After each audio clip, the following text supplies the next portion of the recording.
Good morning. It is in the 5 a.m. hour. Nick and I are getting ready to go fishing from the beach. It has been a while since we've gone surf fishing, and normally this is our favorite time of year to do it because there are pompano off the beach here in South Florida this time of year, which is so exciting. They are one of my favorite eating fish of all time. It's been a while since we've done this because sweet Abby girl, I don't know if I've updated you guys on this. My dog Abby had a torn ACL. And if you're interested, I've been thinking about making a video specifically about what happened to her because it's like, it was a lot to figure out. And she got surgery in, I think at the end of January, maybe early February. And the recovery process for that is pretty intense. So we haven't been leaving her, at least for that first few weeks, if not month or so. We didn't leave her side at all. And then we got into turkey season. And so anytime that we were spending away from her, we were turkey hunting. And now she's almost 3 months post-op, which means she's almost completely back to normal. Our lives are a little bit more back to normal, and it's still pompano season. So that's what we're doing this morning. I'm so excited. So let's get out there. Loading up the rods. We're bringing 4 of these big giant surf rods this morning to have a nice spread. Got a couple chairs.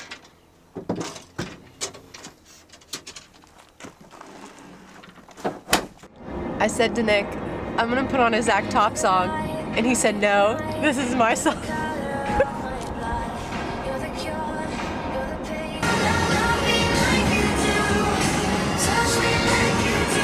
Whoa.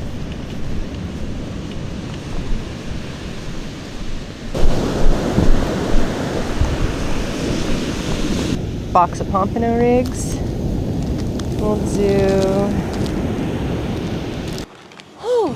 All right, let me give you the lowdown of what we've got going on. It's always a little bit chaotic when we first get to the beach, but we have 4 rods, which means we have to set them up as quickly as we can. So typically Nick will start setting up rods, I'll start setting up rods. And the rig that we're using is called a Pompano rig. It has these little brightly colored indicators that helped attract the fish. And it has 2 hooks and a spot at the bottom to clip in some weight. Now, our biggest challenge that we're having so far today is actually the waves. I don't think the weights that we have are big enough to handle these massive waves, and I think that it's causing our baits to go places that we aren't trying to get them to go. You know, you want to cast it out into the trough and then you want it to stay there. And I think with the waves being so strong, it's being pushed around quite a bit. It's also approaching high tide, and typically you want to fish the changing tide because as that tide is changing, it's moving a lot, and that's moving around the food source for the fish, and so the fish are more active and like ready to feed, whereas during slack tide, there's not that new food coming in for them. So it might be a little slow here. We did have 1 bite. Nick reeled in a fish almost all the way to the shore, and then it popped off like right where the waves crash. Just have to keep an eye on the rods. The crazy thing about this type of fishing is it's actually so active. You would think that you cast out the rod, you sit in your chair, sip on your drink, your morning coffee, maybe have a snack, but no, it is like constantly checking the rods, putting new bait on, casting them back out, repositioning them. Trying to read the water at high tide is really difficult, but you're trying to read the water. Are you in the best spot? Do you need to move up or down the beach? It is like, it's mental gymnastics, and physically you're like running from rod to rod constantly. You're not really sitting very much, but that's what we have going on so far. Easy, baby.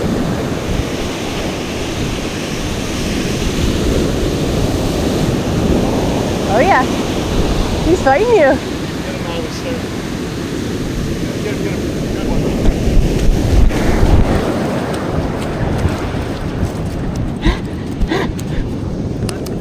That's definitely a keeper. Oh. Woo-hoo!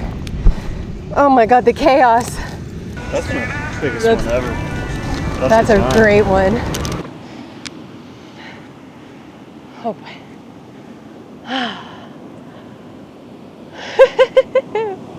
All right, I'm gonna get this guy on ice. I just want to rinse him off a little bit more. Look at that. Oh my God. He's a beauty. Into the cooler we go. Oh boy, that's a really good one. Hi there. Woo! All right, it is about 10:30 a.m.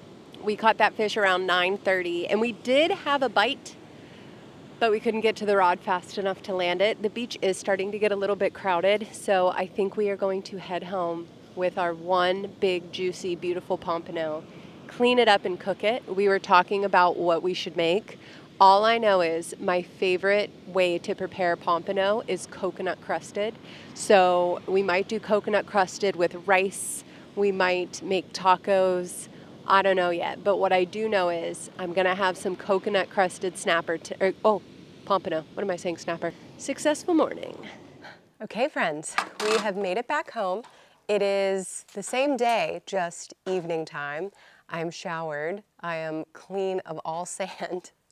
And we're gonna cook up this pompano for dinner. So my plan is to fillet the fish, take the skin off, and then I'm going to bread and shallow fry it. And I'm making homemade tortillas.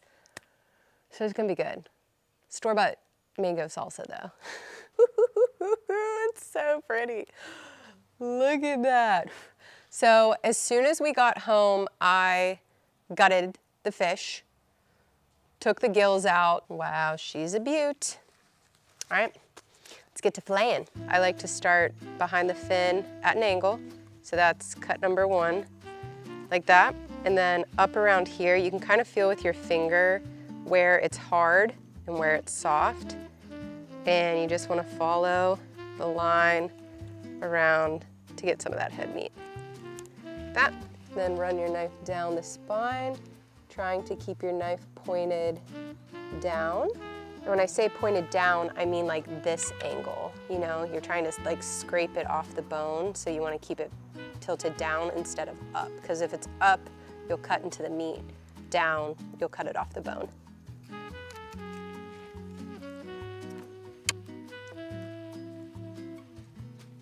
That looks good. Look at how much meat I got off that thing.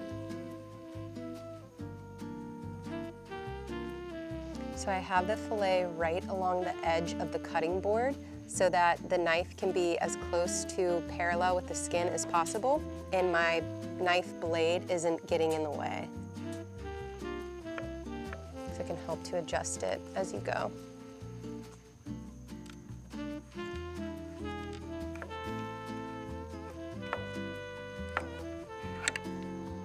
Very nice.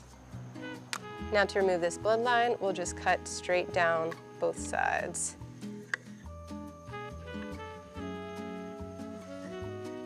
Just like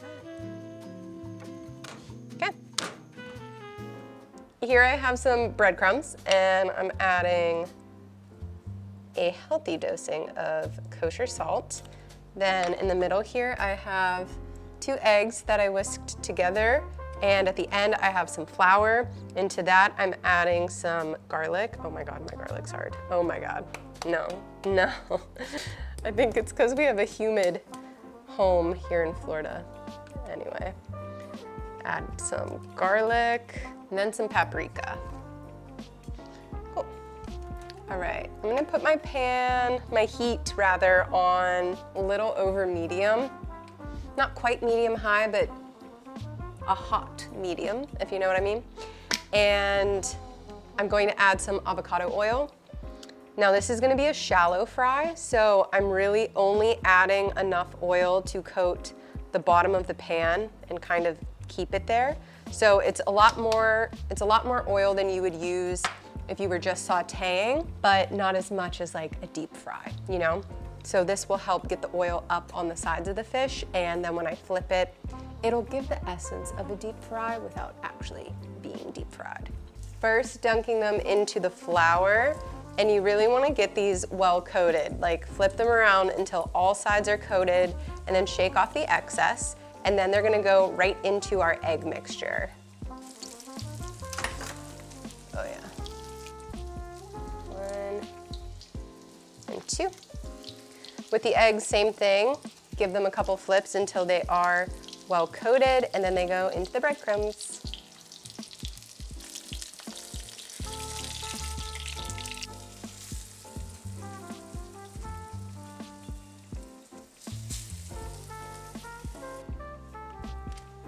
Okay, we have our pompano. I made some homemade tortillas. I'm about to destroy a taco. I'll add a couple pieces of fish. We're doing this like super duper simple tonight.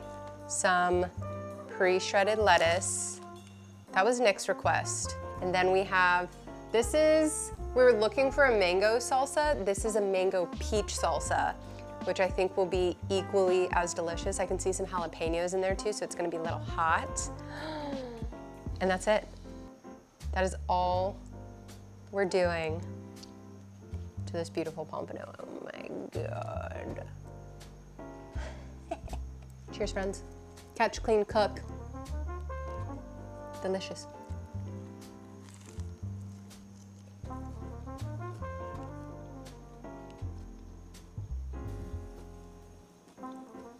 The lettuce is kind of funny, but it's actually really good. She's a beauty. I definitely have lettuce in my teeth. I'm gonna chow down. That is it for this video. Thank you guys so much for watching this Catch, Clean, and Cook. I can't believe we got a pompano this morning.